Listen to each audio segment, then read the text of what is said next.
मित्रांनो, आई म्हणजे शब्दांपलीकडची एक भावना असते, जी आयुष्यभर सावलीसारखी सोबत करत राहते. तिच्या कुशीत डोकं ठेवलं की जगातील सगळी भीती विरघळून जाते. स्वतःची वेदना लपवून ती मुलांच्या चेहऱ्यावर हसू पाहते. तिचं प्रेम कोणत्याही अटींशिवाय आणि अपेक्षेशिवाय असतं. रात्रभर जागूनही ती सकाळी हसत उभी राहते. मुलांच्या प्रत्येक यशात ती स्वतःचं स्वप्न पूर्ण झाल्यासारखं मानते. तिच्या हातचं अन्न फक्त पोट भरत नाही, तर मनालाही समाधान देतं. संकटात ती ढाल बनते आणि आनंदात शांतपणे मागे उभी राहते. तिच्या डोळ्यात काळजी असते, पण ओठांवर आशीर्वाद असतो.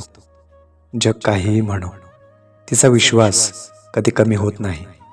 आईची माया ही शब्दात मावणारी नसते, ती फक्त अनुभवावी लागते. तिच्या त्यागाची परतफेड कुणीच करू शकत नाही. तिचं अस्तित्व घराला घरपण देतं. आई म्हणजे निस्वार्थ प्रेमाचं जिवंत उदाहरण असतं आणि तिच्या असण्यानेच आयुष्याला खरी ऊब मिळते.